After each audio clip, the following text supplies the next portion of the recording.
بسم اللہ الرحمن الرحیم۔ اس عظیم شہید اور رہبر کے دنیا سے اٹھ جانے اور پوری ملت اسلامیہ کے یتیم ہو جانے کے حوالے سے، لیکن اگر یہ واقعہ پیش نہ آتا تب بھی میری ان 5 تقاریر میں سے ایک تقریر کا عنوان یہ والا موضوع ہوتا جو ابھی آج شروع مجلس میں آپ کے سامنے آئے۔ یاد رکھیے کہ چند مہینوں کے بعد ایک فتنہ بڑی شدت کے ساتھ سر اٹھانے والا، جس کے آثار 6 مہینے یا 10 مہینے پہلے سے شروع ہو چکے تھے۔ اب بیچ میں تو یہ جگر کو ٹکڑے ٹکڑے کر دینے والا واقعہ پیش آ گیا، اس رہبر کی شہادت، لیکن اس سے ہٹ کر، اور وہ یہ تھا کہ پوری ہندوستان اور پاکستان کی تاریخ میں کبھی آپ کو شیخ الطائفہ شیخ طوسی کے خلاف اتنا پروپیگنڈا نظر نہیں آیا ہوگا، بلکہ اگر یہ جملہ کہہ دوں کہ کبھی منفی انداز سے ان کا ذکر ہوا ہی نہیں۔ ہاں، مراجع پہ تنقید ہوتی رہی، حوزہ علمیہ پہ اعتراض ہوتے رہے، بعض پرانے علماء کو جس میں علامہ ہلی جیسا عالم بھی شامل ہے ٹارگٹ بنایا جاتا رہا، لیکن آپ نے شاید یہ محسوس کیا ہو کہ پچھلے 10 مہینوں سے اکثر تیروں کا ٹارگٹ یا ہدف شیخ طوسی کی ذات، وہ اچانک نہیں، 1447 ہجرہ چل رہا، چند مہینوں کے بعد نیا اسلامی سال شروع ہوگا 1448 ہجرہ، ٹھیک 1000 سال پہلے نجف اشرف میں شیخ طوسی نے حوزہ علمیہ کی بنیاد رکھی۔ ہمارا پہلا اور سب سے بڑا حوزہ علمیہ نجف۔ شیخ طوسی تو بغداد میں رہتے تھے، جب بغداد میں صاحبان ایمان کی پوری بستی محلہ کرخ کو جلا دیا گیا تو شیخ طوسی وہاں سے ہجرت کر کے ایک چھوٹے سے گاؤں میں گئے، جو آج نجف اشرف کی شکل میں ہمارے سامنے حوضہ بنانے والے۔ اب تیاری ہو رہی ہے ساری دنیا میں کہ جب 1000 سال پورے ہوں گے تو حوضہ علمیہ کے 1000 سال پورا ہونے کی مناسبت سے، اب وہ جشن کا لفظ مجھے آج اچھا نہیں لگ رہا ہے، لیکن بہرحال جشن منایا جائے، اور جب حوزہ علمیہ 1000 سال شیخ طوسی، مراجع کا ذکر ہوگا، مرجعیت کا ذکر ہوگا، اجتہاد کا ذکر ہوگا، فقہ اسلامی کا ذکر ہوگا، علماء کے خدمات کا ذکر ہوگا، پوری تاریخ تشیع میں علماء نے جو قربانیاں دی اس کا ذکر ہوگا، تو جن کا ٹارگٹ ایک طویل عرصے سے مرجعیت ہے، اب وہ دیکھ رہے ہیں کہ چند مہینوں کے بعد تو شیخ طوسی کا ذکر اور نجف کے حوزے کی 1000 سالہ تاریخ ابھی سے ہی انہوں نے، دشمن وقت سے پہلے ہی تیار ہو کے بیٹھے جاتا ہے کہ ہم ایک غافل ہوتے ہیں، جب سر پہ مصیبت پڑتی ہے تو اب سوچتے ہیں کہ کیا کرنا۔ اب یہ چونکہ میرا موضوع تھا، لیکن رہبر کی شہادت کی وجہ سے مجھے کئی چیزیں چھوڑنا پڑی اور کئی چیزیں بدلنا پڑی، اس لیے اس میں مزید بات نہیں کر رہا ہوں۔ آپ حضرات میں سے بہت کم لوگوں کو یاد ہوگا، کیونکہ انہیں کو یاد ہوگا جو میرے ایج گروپ کے ہیں، بہت کم لوگوں کو یاد ہوگا کہ جب امام خمینی کا انتقال ہوا تھا، وہ طبعی موت تھی، شہادت نہیں تھی، اور اس میں بھی اللہ کی مصلحت۔ امام خمینی کی شہادت، جیسے شاہ عبدالعزیز محدث دہلوی نے سر الشہادتین کتاب لکھی ہے نا، یہ تو آپ مجلسوں میں سنتے رہتے ہیں نا، اس کی مجھ سے آپ توقع نہ کریں۔ شہادت بہت بڑا رتبہ، لیکن اللہ رسول کو شہادت نہیں دینا چاہتا تھا، کھلی شہادت۔ دشمنان اسلام کو بہترین موقع ملتا تو رسول کو شہادت نہ دی، حسین کے ذریعے سے رسول کو شہادت دلوائی۔ اس وقت امام خمینی کی شخصیت انقلاب کے شروع میں اتنی اہم تھی کہ واقعاً وہ شہادت اگر ہو جاتی تو شاید انقلاب وہی ناکام ہو جاتا، لیکن طبعی موت صحیح جب انتقال ہوا تو سب پریشان تھے، دشمن خوشی سے پھولے نہیں سما رہے ہیں۔ خمینی چلا گیا، اب دیکھتے ہیں کہ انقلاب کیا ہے، لیکن آپ نے دیکھا اللہ نے ایک ایسی شخصیت کو ان کے جانشین کے طور پہ سامنے پیش کیا کہ جو ان کی زندگی میں کوئی سوچ بھی نہیں سکتا۔ اور جیسا کہ کل میں نے جملہ کہا کہ کچھ لوگوں کا یہ کہنا ہے، یہ میری رائے نہیں، نہ میری ایسی حیثیت ہے کہ میں اتنے بڑے مسئلے پہ زبان کھولوں، کہ آغا خامنائی کی رہبری اور قیادت امام خمینی سے بھی بڑھ گئی، لیکن بہرحال فرق کوئی آپ کو نظر نہیں آئے گا، ایک تسلسل رہے گا، جس کا نتیجہ یہ نکلا کہ اتنی بڑی شہادت کے بعد بھی دشمن کا منصوبہ ناکام ہو گیا، کوئی رجیم چینج نہیں ہوا، اسی طرح سارے معاملات چل رہے ہیں، بلکہ اس سے زیادہ سخت جواب مل رہے ہیں۔ یہ اللہ بھروسہ، بڑے سے بڑا غم، بڑی سے بڑی مصیبت، بڑے سے بڑا حادثہ، بڑے سے بڑی موت، بڑے سے بڑی شہادت آ جائے، اللہ اپنے اس نظام کو چلاتا رہتا۔ ذرا سا میں ہٹ کے ایک مثال دے دوں، یہی آغا خوئی کے ساتھ بھی تھا۔ جس طرح صدام نے آغا خوئی کے فوراً بعد کے جتنے مراجع تھے سب کو شہید کرا دیا، ایک خلا تھا کہ اگر آغا خوئی کو کچھ ہو گیا تو ان کے بعد دور دور تک کوئی عالم اس قابل نظر نہیں آ رہا اس کی تقلید، اور آغا سیستانی کو تو کوئی سوچ بھی نہیں سکتا تھا کہ یہ مرجع بنے۔ جب آغا خوئی بیماری کی وجہ سے نماز جماعت نہیں پڑھاتے تھے تو یہ آ کے ان کی جگہ خالی نماز پڑھا دیتے تھے مسجد خضرا میں۔ لیکن آپ نے دیکھا کیسے پروردگار، جیسے کہتے ہیں غیب سے کوئی معجزہ ہو جانا، اتنا عظیم مرجع ہمارے سامنے آئے اور ایسے اہم موقع پہ سامنے آیا اور اتنے بہترین طریقے سے معاملات کو سنبھالا۔ یہ سارے مراجع ہیں، ان سب کا تذکرہ احترام کے ساتھ ہم کرتے ہیں، تو حوصلہ نہیں توڑنا ہے، ہاں صرف یہ دیکھنا ہے کہ اس حوالے سے ہماری کچھ شرعی ذمہ داریاں بھی بنتی ہیں۔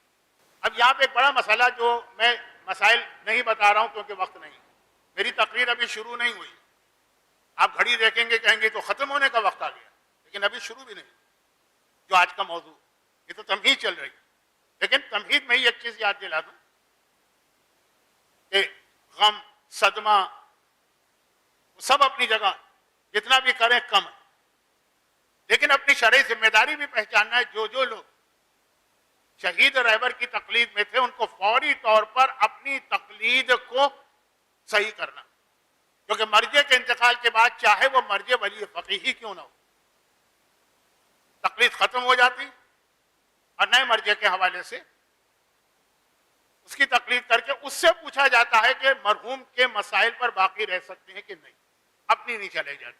مشہور مسئلہ جو میری مجلس سننے جو لوگ آتے ہیں، بچے تو آتے نہیں ہیں، تو اس سے بڑی راؤنڈ ٹیبل کانفرنس کی عبادت میں، راؤنڈ ٹیبل کلاس کی عبادت میں لگے تھے، تھکے ہوئے ہیں، تو جو میری ایج کے لوگ ہیں وہ کئی دفعہ یہ مسئلے سے گزر چکے ہیں کہ اپنی مرضی نہیں چلائیں، تو یہ جو شہید رہبر کی تقلید میں تھے ان کو اپنی ذمہ داری فوراً محسوس کرنا، اور جب تک کہ فیصلہ نہ کریں اس وقت تک سیف سائڈ پر آپ باقی رہیں گے، کیونکہ ایک مرجع کو چھوڑ کر باقی جتنے مرجع اس وقت ہیں وہ سب کہتے ہیں مرحوم پہ باقی رہ سکتے ہیں، اور وہ جو ایک مرجع ہیں میری اپنی معلومات کے مطابق، میرے اپنے تجربے کے مطابق شہید رہبر کی تقلید کرنے والا کوئی ان کی طرف رجوع نہیں کرے گا۔ صرف ایک مرجع ہیں جنہوں نے کہا کہ نہیں، مرحوم کی تقلید کی ہی نہیں جا سکتی، رہبر کے حوالے سے نہیں، ہر مرجع کے حوالے سے، تو وہ چھوڑ دیے۔ لیکن فی الحال جس طرح سے آپ نمازیں پڑھ رہے ہیں، روزے رکھ رہے ہیں، وضو کر رہے ہیں، غسل کر رہے ہیں، عبادتیں کر رہے ہیں، پوچھا جائے کس کے فتوے سے؟ تو اگر آپ کے پاس نئے مرجع کا نام ہے تو ٹھیک، اگر کچھ ٹائم لگے گا نئے مرجع کا نام میں تو یہ کہہ دیجیے گا اپنے دل سے کہ چونکہ تمام مراجع جن کی تقلید ہو سکتی ہے، چانسز ہیں، وہ یہ کہہ رہے ہیں کہ مرحوم پہ باقی رہ سکتے ہو، اس لیے ہم باقی ہیں فی الحال۔ یہ تو ایک بیچ میں ایک ضمنی بات آ گئی۔ تاریخ تشیع میں ایک کرائیٹیریا ہمارے پاس ہے کہ اگر کوئی شخص مرجعیت کے لیول پر پہنچ جائے، یہ سب سے آخری ہے نا، اس سے آگے تو کچھ نہیں ہے، پھر امامت ہے، وہ امامت اور مرجعیت میں تو بہت فرق ہے۔ غیر معصومین کی آخری انتہا جو ہے وہ مرجعیت، اور اس کے بعد اتنی عظیم شخصیت کو ظالم گرفتار کر کے یا گرفتار کیے بغیر شہید کر دے تو ان کو ہمارے ہاں شہید کا خصوصی ٹائٹل دیا جاتا ہے۔ اس میں شہید اول تھے جن کا کل ذکر میں نے کیا، جمال الدین مکی عاملی، وہی جبل عامل لبنان کے علاقے، بہت ہی مختصر میں نے ان کا واقعہ بتایا جس کو دہرانے کی نہ ضرورت ہے، نہ موضوع ہے، نہ وقت ہے، لیکن ان کو ذرا سا بھی دینی تعلیم سے شغف ہے، ان کو پتا ہے کہ ان کی کتاب لمحہ، شہادت کب ہوئی 756 کے قریب، 786، اور آج 1400، 700 سال گزر گئی، ان کی کتاب آج بھی ہر حوزے کے کورس میں شامل، اور وہ کس طرح سے ان کے قتل کا فتویٰ دیا اس مالکی قاضی نے، فقہ مالکی کو فالو کرتا، اور کتنی تقوی کی نمائش کرتے ہوئے کہ پہلے وضو کیا، 2 رکعت نماز پڑھی، اس کے بعد اس نے قتل کا فتویٰ لکھا جس میں تھا تلوار، سولی پہ لٹکا ہوا لاشا، آخر میں جسم کا جلان۔ تقریباً 150-200 سال کے بعد پھر زین الدین شہید ثانی آئے ہمارے سامنے، ان کو شہید ثانی کہتے ہیں۔ بیچ میں شہادتیں ہوئیں لیکن مرجع لیول کا عالم، یہ بچوں کو بتائیے۔ میں نے آج سے 30 سال پہلے کھارادر کی محفل جعفری میں ماہ مبارک رمضان میں ایک ریکویسٹ کی تھی کہ رمضان میں تو تقریباً ہر مومن اور مومنہ نماز شب پڑھتا ہی ہے، سحری کا وقت ختم ہو گیا، نماز فجر کے وقت میں ٹائم ہے تو وہ نماز شب ہی پڑھ لو، 11 رکعت نہ صحیح تو آخری 3 رکعت پڑھ لو۔ تو 40 مومنین کے نام لیتے ہیں تو ان میں ان اہم ترین مراجع کا نام شامل کر دیں۔ شہید رہبر کا نام تو آپ شامل کر ہی چکے ہوں گے نماز شب کے اس قنوت میں۔ اب یہ شہید اول، شہید ثانی، پھر ایک یہاں تک تو پوری شیعت کا اتفاق، شہید ثالث میں اختلاف۔ عراق اور ایران کے اندر شہید ثالث کسی اور کو کہا جاتا ہے، ان کو ہمارے یہاں ہندوستان اور پاکستان میں شہید رابع کہا جاتا ہے، اور ہندوستان اور پاکستان میں شہید ثالث کوئی اور ہیں جن کو عراق اور ایران کے لوگ اتنا نہیں جانتے۔ بہرحال ہم لوگ تو انہیں کو شہید ثالث کہتے ہیں، آگرہ میں جن کا روضہ ہے قاضی نور اللہ شوسی، ان سے یہ واقعات کا سلسلہ شروع ہوا جو اس وقت شہید رہبر کے حوالے سے بھی ایک بات کہی جا رہی، جب تک کہ کنفرم نہ ہو یقین نہیں کیا جا سکتا، لیکن عقل بھی کچھ کہتی ہے کہ ہاں حقیقت، اور وہ یہ ہے کہ اس گھر کو آگ لگ گئی گھر کے چراغ سے۔ بعض اوقات دشمن باہر کا حملہ کر کے کامیاب نہیں ہوتا ہے، اندر سے آ کے وہ کسی کو توڑتا ہے، ملاتا ہے اور اس سے کام نکالتا ہے۔ شہید ثانی اور شہید اول انہیں دشمن نے گرفتار کیا دشمن کی رپورٹ پر۔ شہید ثانی کو تو خانہ کعبہ کے صحن سے نماز ظہر اور عصر ختم کرتے ہی گرفتار کیا گیا اور پھر لے جا کے جنگل میں ان کو شہید کیا گیا۔ 3 دن ان کا لاشا پڑا رہا، پھر کچھ کسانوں نے دیکھا کہ نور زمین سے آسمان تک جا رہا، وہ دوڑ کے آئے تو دیکھا کہ لاشا ہے، تو اپن کیا واقعات اپنی جگہ بہت ہیں، لیکن شہید ثالث میں پھر وہی طریقہ اختیار کیا کہ یہ کسی طرح سے کوئی موقع نہیں مل رہا تھا دشمنوں کو ان کو پکڑنے کا، تو ایک دشمن اہل بیت مومن بن کر، ان کا قریبی شاگرد بن کر، ان سے عقیدت و محبت کا مظاہرہ کرتے ہوئے آگے، اور ہر وقت ان کے ساتھ اٹھنا بیٹھنا، ان سے علم حاصل کرنا، ان سے تعلیم حاصل کرنا۔ اس وقت یہ کتاب لکھ رہے تھے شیعت کے تحفظ، کچھ لوگ کہتے ہیں مجالس المومنین تھی، کچھ کہتے ہیں حقاق الحق تھی، یہ حقاق الحق کا ایک چانس زیادہ، جس میں شیعت کا امامت کا نظریہ، معصومین کی عصمت، طہارت، یہ سارے موضوعات، لیکن دشمنوں کو کتاب مل نہیں رہی، پہلے زمانے میں پرنٹنگ تو تھی نہیں، یہ ہاتھ سے لکھتے تھے، چھپا دیتے، شاگرد بن کے آیا، بڑی خدمت کی اور آخر میں کہا کہ مجھے بھی ان موضوعات سے دلچسپی ہے، صرف ایک رات مجھے پڑھنے کے لیے کتاب دے دی۔ اتنا اس نے اپنی محبت اور عقیدت کا سکہ جما لیا۔ یہ معصومین تو نہیں ہے نا، کتاب دے دی اور کتاب سیدھی جہانگیر بادشاہ کے پاس گئی اور فوری طور پر ان کو گرفتار کر کے پوچھا گیا ہے کتاب آپ کی؟ اس وقت انہوں نے وہ جملہ کہا جو شہید قائد نے فرائیڈے سیٹرڈے کے قریب کہا، جب ان سے کہا کہ آپ بنکر میں چلے جائیے، کہا کہ نہیں، جو میرے معمولات ہیں اسی طرح رہیں گے، شہادت کا تو میں انتظار کروں۔ ان سے کہا گیا کہ دیکھیں یہ کتاب آپ سے پوچھا جا رہا ہے، کتاب آپ کی؟ مذہب میں تو جان بچانے کے لیے تقیہ واجب ہے، کہہ دیجئے میری نہیں۔ کہا نہیں، عام مومن اگر مجھ سے پوچھتا میں کہتا تم پر تقیہ واجب ہے، منع کر، لیکن میں اگر تقیہ کر لوں جو اس وقت تمام شیعوں کا نمائندہ بنا ہوا تو پورے مذہب تشیع کو نقصان پہنچے گا۔ ہندوستان میں ابھی یہ نیا مذہب تشیع آیا ہے، ختم ہو جائے، جان دے دوں گا تقیہ نہیں کروں، یہ پہلی بار ان کی زبان پہ جملہ ہے۔ پھر معلوم ہے کہ وہ آپ کو مشہور واقعہ ہے کہ کہا کہ ان کی گدی میں سوراخ کر کے زبان کھینچ کے نکالی جائے اور پھر 100 کوڑے ان کو مارے جائے جس کے اندر کانٹے لگے۔ 70 سال کی عمر تھی، 15ویں کوڑے پر یہ شہید ہو۔ علماء نے کہا کہ نہیں، سزا پوری ہوگی، باقی 85 کوڑے ان کی میت پہ مارو، لیکن مارو۔ یہ شہید صالح. پھر ہمارے سامنے شہید رابعہ. اب وہی اب دشمن جو ہے نا گھر کے اندر آ گیا. ملا تقی برغانی. پتہ نہیں کیوں میرا دل کہہ رہا ہے 90% لوگوں نے نام نہیں سنا, جبکہ یہ شہید رابع, اور انہی کو ایران کے لوگ شہید ثالث کہتے ہیں. یہ بھی مرجع لیول کے تھے. اور یہاں بھی وہی مسئلہ ہوا. اس وقت ایران میں بہائی مذہب شروع ہوا تھا. شیخی, بہائی, بابی, ایک فتنہ ہے. ٹائم نہیں ہے کیونکہ ابھی تو میری اصل مجلس شروع نہیں ہوئی. اور ان کی اپنی بھتیجی, سگی بھتیجی, چھوٹے بھائی کی بیٹی, جن کو ذرا ادب کا شوق ہے, انہوں نے نام سنا ہوگا, فارسی کی سب سے بڑی شاعرہ مانی جاتی ہے قرۃ العین طاہرہ. بہت اس کو بڑھا چڑھا کے پیش کرتے ہیں شاعر لوگ. وہ بابی مذہب میں چلی گئی تھی. بابی مذہب کو آپ نہیں سمجھیں گے, بھائی سمجھ لیں, ایک ہی, یہ سب ایک ہی ہیں. سگی بھتیجی, خالی بھتیجی نہیں ہے, بہو بھی. جب انہوں نے فتویٰ دیا کہ مذہب جو ہے وہ کفر, جو اس کو اختیار کرے گا کافر, اس نے بھیجا. مسجد میں یہ نماز شب پڑھ رہے ہیں, بابیوں کے گروہ نے حملہ کر کے ان کا خنجر سے وار کیے, اتنا زخمی کیا, لیکن یہ فوراً دوڑ کے مسجد سے نکلے. کیوں؟ کہا میرے بدن سے خون نکل رہا ہے اور مسجد میں خون گرانا حرام ہے, یہ نجس. مرجع اپنے خون کو کہہ رہا ہے. اور ایک طرح سے وہ شہادت بھی ہے, لیکن وہ والی شہادت نہیں ہے جو میدان میں ہو جس کا خون پاک ہوتا.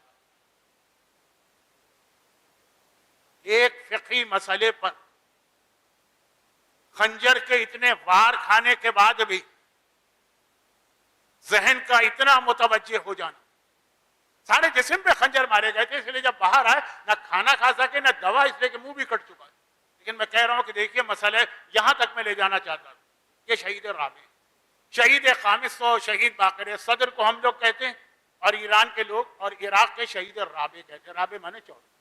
اور اب ہمارے سامنے رہبر شہید آ گئے, حضرت آیت اللہ العظمی سید علی الحسینی الخامنئی, جو شہداء کے صف میں شامل ہو گئے, لیکن چونکہ مرجعیت کے لیول پہ تھے اور شہید ہوئے, تو یا 5ویں یا 6ٹھے شہید یہ کہلائیں گے, یہ لقب انشاءاللہ. بلکہ ان کو مل چکا ہے, لیکن لوگوں کی زبان پر بھی آ جائے. الہی عظم البلا و برئ الخفا وانکشف الخطاب وانقطع الرجا وضاقت الارض ومنعت السماء. یہ بہت اہم جملے ہیں دعا کے. انسان اس دنیا میں فقط, وہ مذہب سے ہٹ کے بات کر رہا ہوں, ایک ہی سہارے پہ جیتا ہے اور مصیبتیں برداشت کرتا ہے. وہ کیا ہے؟ امید. دل میں ایک امید ہوتی ہے کہ حالات بدلیں. دعا میں ہے وانقطع الرجا, خدا بندہ ہماری قوم کی ایسی حالت ہے کہ امید بھی ختم ہو. وضاقت الارض, زمین بھی تنگ ہو گئی ہے. منعت السماء, آسمان بھی بند ہو گیا. یعنی زمین میں بھی کہیں آپ بھاگ کے جائیں گے, کوئی پناہ کی جگہ نہیں. آسمان کو بھی دیکھیں گے تو آسمان سے بھی جو آ رہا ہے بلا ہی آ رہی ہے, رحمت نہیں آ رہی. ویسے یہ دعا کا مفہوم کہ مولا امام زمانہ, اس وقت ہم اس حالت و کیفیت میں ہے کہ ہماری امیدیں ٹوٹی جا رہی ہیں. زمین میں کوئی سر چھپانے کی جگہ نہیں مل رہی. آسمان کی جانب بھی دیکھتے ہیں تو وہاں سے بھی کبھی آندھیاں, کبھی طوفان, کبھی بلائیں, کبھی ہیروکون, کبھی کون سی مصیبت, کوئی نہیں. پھر سہارا صرف آپ, الغوث الغوث الغوث. ہماری ملت پر اور مسلمانوں پر مشکل وقت اور آنے والا. جو حالات ہم کو نظر آ رہے ہیں, اس طرح کے دشمن منصوبے بنا رہا, وہ الگ بات ہے. وَمَكَرُوا وَمَكَرَ اللَّهُ وَاللَّهُ خَيْرُ الْمَاكِرِينَ, وہیں تو آپ کو لے جانا. لیکن جس انداز سے حالات کو بنایا جا رہا, ہمارے بچوں کو گانا چھوڑنے سے فرصت نہیں مل رہی, ہماری بچیوں کو سر چھپانے کا موقع نہیں مل رہا, وہاں تیری بربادیوں کے منصوبے ہیں آسمانوں. لیکن جو سمجھدار لوگ ہیں وہ یہ حالات دیکھ کے کبھی گھبرا جاتے ہیں, پریشان ہو جاتے ہیں. تب ہمارے سامنے سورہ انفال کی آیت آتی ہے, کچھ بھی ہو جائے تمہارا رب ہے, اسی پہ بھروسہ کرو. بڑی سے بڑی مصیبت آ جائے, مصیبت سمجھو اس میں میرے لیے بہترین. خاص ایک بچے نے مجھ سے کہا تھا تو میں اس کی فرمائش پوری کر رہا ہوں, ورنہ یہ چھوٹا سا واقعہ میں اتنی دفعہ سنا چکا ہوں کہ اب مجھے خود سناتے ہوئے شرم آتی ہے. مگر ایک بچے نے فرمائش کی ہے, وہ اس مجمع میں اس وقت نہیں بیٹھا ہو, گھر میں بیٹھ کے سن رہا ہو, قرآنی واقعہ نہیں ہے، کوئی حدیث کا واقعہ نہیں ہے، کوئی سیرت کا واقعہ نہیں ہے، کوئی نبی کا واقعہ نہیں ہے، کوئی امام کا واقعہ نہیں، لیکن اتنا مکمل میسج ہے آج کے لیے بھی اور آنے والے زمانے کے لیے۔ ایک بادشاہ اور اس کا ایک وزیر کو اللہ پہ بہت بھروسہ، کوئی بھی مصیبت آتی ہے وہ کہتا ہے شکران للہ، اس مصیبت میں بھی میرے لیے کوئی بہتری ہو۔ پرانے زمانے کے بادشاہ شکار پہ اکثر جاتے تھے، ہمارے ہاں تو بہت سارے واقعات ہیں بادشاہوں کے شکار کے، بلکہ معصومین کے نام سے کچھ معجزے، کچھ کہانیاں بھی مشہور ہوتی، لیکن خیر وہ اپنی جگہ شکار، یہی اس زمانے کی سب سے بڑی تفریح تھی۔ تو بادشاہ کو شکار پہ جانا ہے، بڑی تیاری، سارا انتظام، اب صبح سویرے نکلنا ہے، جب ساری تیاریاں ہو گئی صبح نکلنے کا وقت ہے، شکار کے سامان میں چھری بھی ہوتی کہ جانور کو اگر آپ نے شکار کیا اور جب پہنچے تو وہ زندہ تھا تو اس کو ذبح کرنا لازم ہوتا، وہ سارے مسائل شکار کے تو تھوڑی بیان کرنا۔ تو بادشاہ دیکھ رہا تھا کون سی چھری لے جاؤں، بہت تیز چھری، ایک چھری اٹھائی اس کی انگلی کٹ کے گری، وزیر ساتھ میں، وزیر تو بادشاہ کے ساتھ ہوتا، اس نے دیکھا کہا شکران للہ، الحمدللہ، خدا کا شکر۔ بادشاہ کی انگلی کٹی اور بجائے اس کے کہ کوئی یہ ہمدردی کا جملہ کہے اور کوئی کسی قسم کا غم میں شریک ہو، کہہ رہا اللہ کا شکر۔ عام آدمی نہ برداشت کرے، کہاں بادشاہ ہے وہ، لیکن چونکہ شکار کی تیاری تھی نا، کہا سپاہیوں سے اس وزیر کو جیل میں ڈال، آنے کے بعد اس کو مزہ چکھاؤں گا، میری انگلی کٹ رہی ہے، کہہ رہا الحمدللہ، تھینکس گاڈ، چلا گیا۔ اب شکار میں جو اکثر ہوتا ہے، جانور کے پیچھے دوڑ رہے ہیں، ہرن نظر آیا، کوئی ادھر دوڑا کوئی ادھر، بادشاہ اپنے قافلے سے الگ ہو، اکیلا رہ گیا، ایسے بہت واقعات۔ پرانا زمانہ ہے، اکیلا رہ گیا، اب کہاں جائے؟ وہاں قریب میں ایک ایسا قبیلہ تھا جو ہر مہینے یا ہر سال جو ان کا بت تھا، جو ان کا خدا جس کو کہتے تھے، اس پر ایک جانور کی قربانی دیتا، وہ ڈھونڈتے تھے کوئی جانور، اب بادشاہ اکیلا ہے نا، ان کے ہتھے چڑھ گئے، گرفتار کیا، کہا کہ اس کو لاؤ، ہم تو انتظار کر رہے تھے کوئی جانور ملے اور قربان کرے، یہ کہے کہ اس کو لا کے بت کے قدموں میں لٹائے اور چھری ہاتھ میں لی تاکہ ذبح کرے، ایک دم کسی کی نگاہ پڑ گئی کہ اس کی تو انگلی کٹی ہوئی۔ آپ بھی بکرے کا کتنا سروے کیا کرتے ہوں گے جب آپ بقرعید میں ہیں، سینگ نہ ٹوٹا ہو، کان نہ کٹا ہو، یہ نہ ہو، لنگڑا نہ ہو، دانت نہ ہو، ٹوٹے ہوئے نہ ہو، یہ نہ ہو، کیونکہ ناقص کی قربانی قبول نہیں، وہ ان کے یہاں بھی تھا، او ہو اس کی تو انگلی کٹی ہوئی ہے، یہ تو عیب دار ہے، یہ تو ناقص ہے، اس کی قربانی نہیں ہوگی، چھوڑو اس کو، چھوڑ دیں، جان بچی سو لاکھوں پائے، چنانچہ فوراً وہ بھاگا، پھر سپاہی مل گئے، اپنے محل میں آ گئے۔ پہلا کام کیا کہ وزیر کو کیسے بلائے، منگوائے، کہا کہ جو تو نے اس وقت شکران للہ کہا تھا، الحمدللہ، تھینکس گاڈ، اب میری سمجھ میں آیا، اگر میری انگلی نہ کٹی ہوتی تو اس وقت میں زندہ نہ ہوتا، یہ اس وقت کی انگلی کاٹنا میری جان بچا گیا۔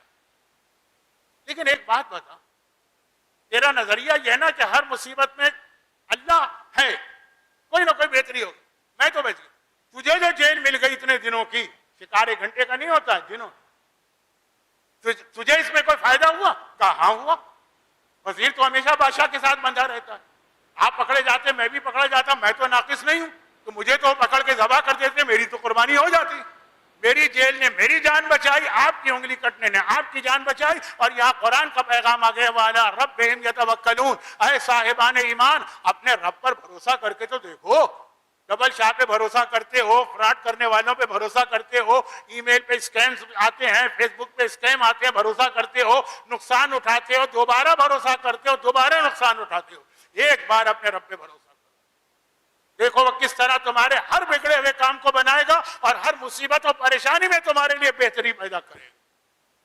اور اگر یہ سمجھ میں نہیں آ رہا ہے تو کربلا کے میدان میں چل کے دیکھو، حسین سے لے کے سجاد تک، زینب سے لے کے سکینہ تک،